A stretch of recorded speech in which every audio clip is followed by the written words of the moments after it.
his story that first inspired me. I don't know whether it's my journalistic tendencies, but I was really very much interested in his life.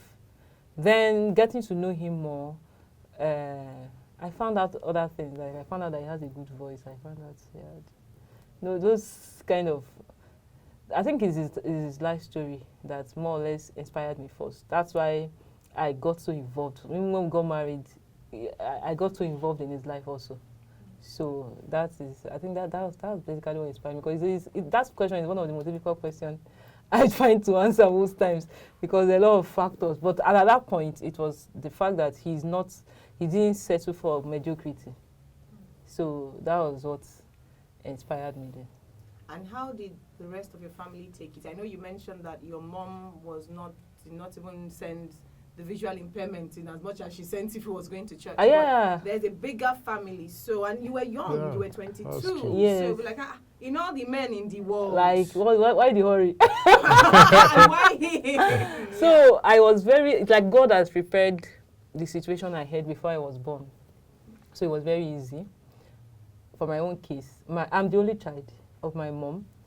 I lost my dad technically from the day I was conceived. So it was easy. It wasn't easy bringing me. So as a single mom, and she had case issues. One of the reasons why she had to raise me up as a single mom was issues of, I want to get married now. Oh, don't get married to this person. He's from one village. Oh, don't get. So with that, she gets things. One thing led to another, and she had to raise me up alone. She was the sole decision maker. Nobody. She could decide what she wanted to do with her daughter, and anybody else had no business with it. Okay? So that also gave her one conviction that whatever decision I'm going to take in life, she's not going to put her will on me. She's going to leave God. So I'm just like the case of Samuel. She had given me up already. So by the time I came, it was technically my first boyfriend. As in when I mean boyfriend, like boyfriend, not the one of traffic lights. So it was technically the first. So it was to her. It was like, well, if this is where you want to go, and all that, continuing a lot of life experiences. The next thing is he born again? Because whatever else we are going to do, whether he's blind or sighted, he has to know God, and that was very, very important. So I think that made the decision easier. So I had less stakeholders. So my stakeholders very much. And secondary, during stakeholders analysis also, she had families, but I didn't make them feel like they could say no. By the time we went for introduction, we were like, this is my husband, I'm not asking for your permission. So, but I didn't say that literally, but that was the presentation. So it didn't really, and God, it had happened that most of them were part of my life growing up. So they didn't really say, they can't say because of what I did, so you must do this or whatever. So I didn't have to struggle to convince a lot of people. Thank you. So, sir, I just want to ask, this one is just me being a personal journalist. Anything. Exactly, journalistic. No parallel on this matter. Were you born visually impaired? I have a congenital condition called retinitis pigmentosa. Okay, I think some call it retinopathy. So when I was born, my sight was quite good. But as I was growing older, it was deteriorating. And I'm not the only one. There are 4 of us in my family who are, out of 6 children of my parents, 4 have retinopathy. So, and I'm the last of the 4 that have it. So my parents were kind of prepared by the time I came. And so that's it, yeah. It was easier for you to get education. So it's congenital, but it didn't. I remember as a child, I was still reading.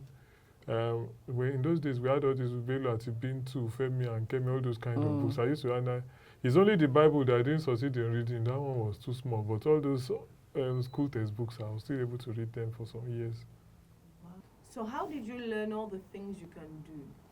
Nobody has asked me this question before, so I have to think. All the things that you have to start listing the things and how you learn what them. you said, you lost at least the ability to really see from a young age. Yeah, like. Okay, I think firstly I'm a very curious person, but secondly I was a library rat when I was in primary school because I went to Pacheli School for the Blind where they had a very, very good library of Braille books. So I read and read. I read from science to philosophy to well, before I finished primary school. So I had a very broad mind by the time I finished. And I had read things like how to build aeroplanes and all those. I had not done it, but I had the basic principles in my head. So by the time challenges were coming, I could kind of apply some of the things and say, look, okay, this is tension, this is pressure. How much pressure does this wheel need to use so that it won't lose traction and all those kind of. I was thinking in those kind of terms. So I think that is one of the things. Then in secondary school, I went to one of the Unity schools, and it was that kind of school where they throw you and your parents, nobody, and I didn't even have parents anyway, but I mean, generally speaking, you were on your own. It was far away from everywhere else, on the way to Badagry, so nobody was coming there to see anybody. So we all had to grow together. And I found out something, that if you have a skill, if you can do something, people kind of respect you more, people give you more. I was a blind person, so the fact that I had some extra things about me made a lot of people respect me. They were not seeing me as a blind person anymore. It made them relax around me. For example, I was a champion in chess and Scrabble, and so even some people that were my senior that normally they don't want me well to talk to them will come and play chess against me, because at least they had to know whether they could actually beat me too and all those kind of things. So it opened doors for me, and so I also became like, should I say, I became very addictive to finding out things I could do that were extra as a way of getting acceptance. And then it was also survival. And like fixing gen, that one, it was survival, because I had a music studio, and then just when you're about to record is when the gen will decide that it's not starting. So I had to find a way of saying, well, me and you, I'm a so I started learning how to change plugs, how to change the flywheel and all those kind of things. And Then computers. And then when I bought a car. Fixing computer, uncle. Oh, computers, okay. Oh, yes, how did I learn that? Okay, the NGO I was working for is owned by foreign women married to Nigerian men. It was started by them, and they were the first people to start teaching black people how to use computers. And then I was the first instructor.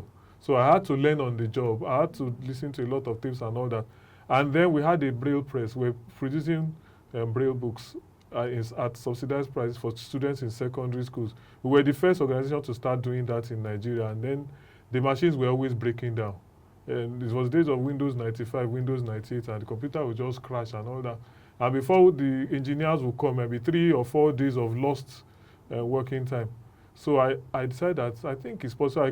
One of the engineers that came, I called him and said, look, do you think I can fix a computer? I said, I don't know, but let's give it a try. But you have to buy a computer. I said, no problem. So I saved up. I bought a computer. We started buying the parts. We cloned it together. So we actually built the computer together. And then he taught me how to troubleshoot software, install software, all those kind of things. And initially, my boss was like, don't touch. The day she saw me opening a computer, don't ever try that kind of, don't try those kind of things in this office. You want to damage the computers, they are not steady the way they are already, and now you're. And then when I fixed it, so like every small thing, even her own personal computer, Ope, my computer is not booting. What do you think I should do? And so that's how I got into fixing computers, and even the embossers we're using for doing the Braille books, I started fixing that. I think when the company came from Sweden to train some people in Nigeria, they had to take me as a facilitator as well. So you have to be. I registered to be one of the trainees, and then the man said, but Stephen, you're here. Because, okay, most people who are not Nigerians call me Stephen. Stephen, that's the name I was using in secondary school as well. So he said, Stephen, you register for this training, then I have a co-facilitator, thank you. And so he put me on one of the tables to be teaching the people there. And so.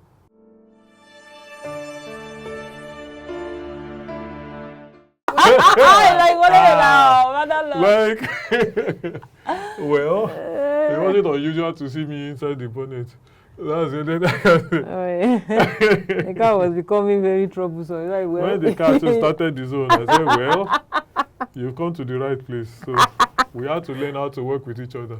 How to provide basic services before we called the general doctor and the specialized doctor.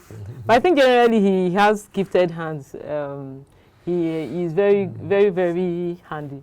Even when issues like maybe in those days of hot plates and all that, basic basic electricity Iron, the electric iron, use, things like that. Yeah. all those kind of things. Some people, I think, generally is very good with the hands, because even when he works, the way he works with tiny wires, it's very careful. You don't cut, it wouldn't cut. But you know, even with a sighted person, if you're not being very careful, you can actually damage the item itself. So I believe that it's both nature and nurture. But I also think that if I had been sighted, maybe I would have been an engineer, because I think Yes. I'm more in the engineering space.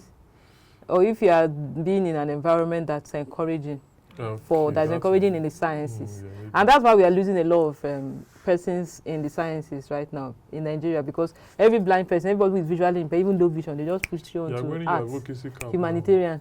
I'm not okay. I'm wearing okay. I'm still advocacy now.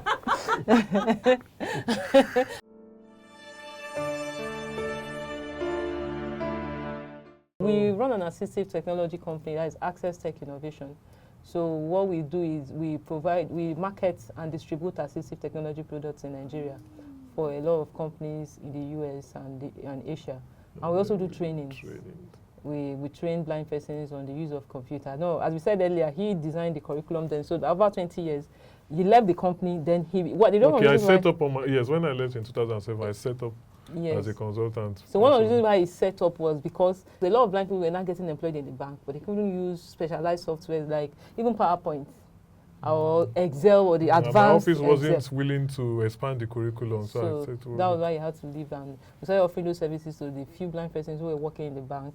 So right now we consult for a lot of organizations who are employing persons with disabilities.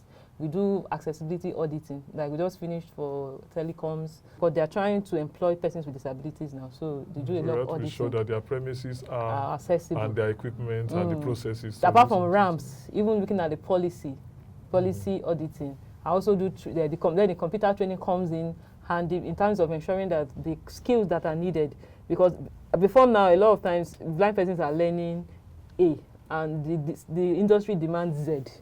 So of course nobody is going to they are already out of the job. So we are bringing in those skills to ensure that they can actually learn using the assistive technology. Like the assistive technologies are for the phone now. His phone talks, like the voiceover. Then the computer has screen readers.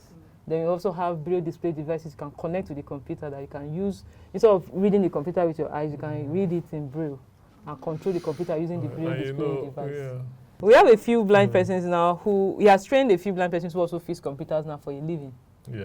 They do that for a living now. And some also are also into music production, using their software like a lot of the broadcasters too. Sonar, they use their software to do their own audio editing themselves. I think the first audio editing job I did was for mobile when they were trying to, when they bring in their expatriates, they play these tapes on the bus from the airport to their staff quarters about malaria and Lagos and all. So they wanted, when they went digital, they had to do it. So I collected the job. I did it, and I also helped them to clean up some of the places that were not really good on the tapes and all that. So that was the first audio editing job I did back in 2005. It's wonderful to meet you. To cap it off, I just came out with my own single. I went into I'm into music. So I did a single, and it's gospel, Afro. But what? It's available on Spotify. So you can always, on Spotify, Akinolas, Ọlọ́run Àgbàyanu. So, and also on Apple Music. Yes, on Apple Music. Yes, on Apple Music. And I'm YouTube. Yes. So my husband is very modest when it comes to marketing. That's why I joined him in the business. He's more interested in the technical aspects and all that. After reading technical things, somebody has to see.